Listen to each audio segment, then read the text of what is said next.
I'm Matt Esters with Fit Diesel LLC. This is Brad Boscopay.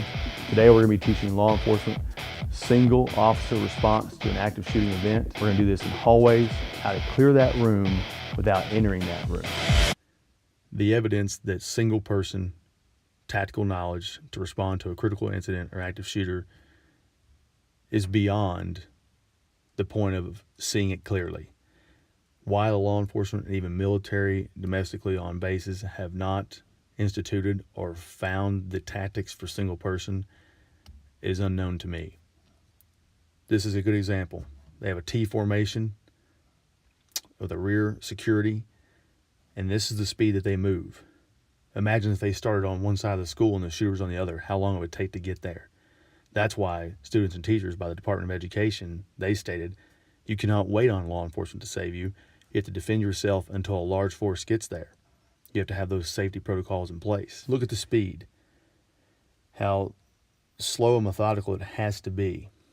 Now, the more trained you are, the faster that speed is, because you can only move as fast as you can see angles and see the next danger area for you. And the more trained you are, the faster you can move. Or in our world, we would call that smooth, because smooth is fast. It's not running somewhere, because not many people can run and shoot. Top level competition people can, but besides that, not others. And actually be able to process that information of what you're passing by in danger areas and how to clear those areas. Now, we know that seconds means lives in active shooting events. So the faster the response by law enforcement, the more lives are saved. This is another example.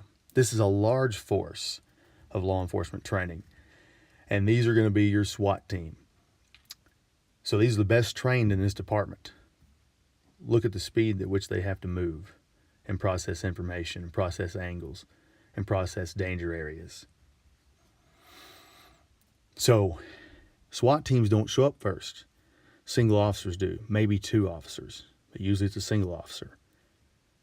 And that's why these tactics from top tier special operations that officers are not aware of, that even military on a lower level is not aware of, even Green Berets, which I worked with in counterterrorism, they were veteran Green Berets, do not work in less than two people tactical movements. They don't even want that. They want more than that.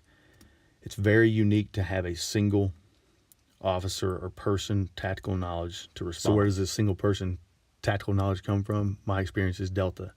My counterterrorism agency was instructed by former members of that community and civilian instructors that taught how to retake hostile environments and respond to active shooter.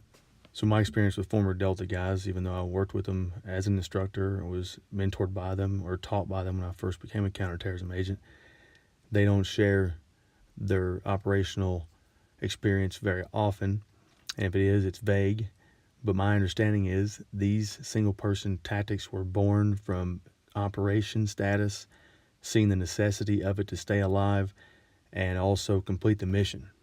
So now I'm going to show you what single-person response is to active shooter from what I learned from that community. This is fast-forwarded for speed, and it's our promo, but you'll see the smoothness of it, the uniqueness of it, and that was two-person. This is one person. This is when shots are fired. You don't have time to methodically search. So you're breaking normal tactical rules. This is slower and methodical. But you can see the speed at which he was moving was much faster than the other two examples I gave you before. And you can move faster and faster the better you get. And the more you're trained at processing information, processing angles, processing danger areas, and understanding your position of advantage for each angle you come upon to be able to clear and make safe that angle so you can respond faster to an active shooter event.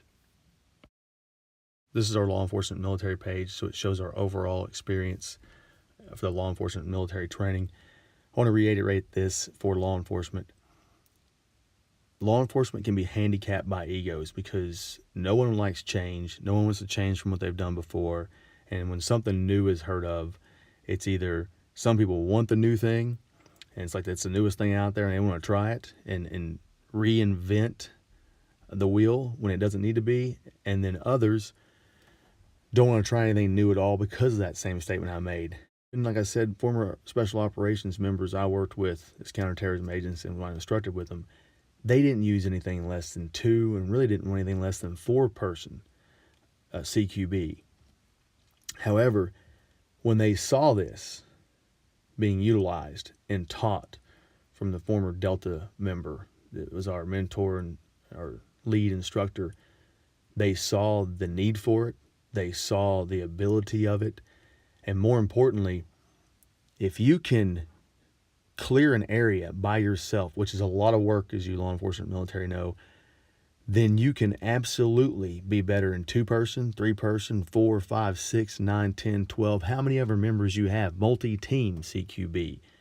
How good are you if you can do it by yourself when you join a team?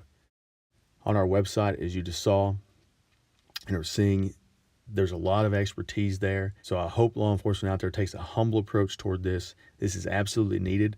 There's not a law enforcement agency in this nation that has a policy or a technique on the books for how to respond.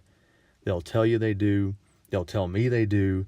But then when they show me what they're doing or I show them what we're doing, it's a grave difference. And the ones who have seen it really appreciate that. And I'm glad they were humble enough to do it. It's not about egos. It's about how many people you can save in an active shooter event, those kids, those teachers, those employees, and saving your teammates. That's what it should be about. I hope and pray that you all out there who are in law enforcement military take advantage of this kind of knowledge that's out there. And that staff I have, go to the staff page and check those guys out. Those gentlemen have really proven what they've done, and they are phenomenal. I have a great staff. I'm blessed with it. Hope you take advantage. Have a great day, and God bless. Built from experience, backed by science, and battle proven.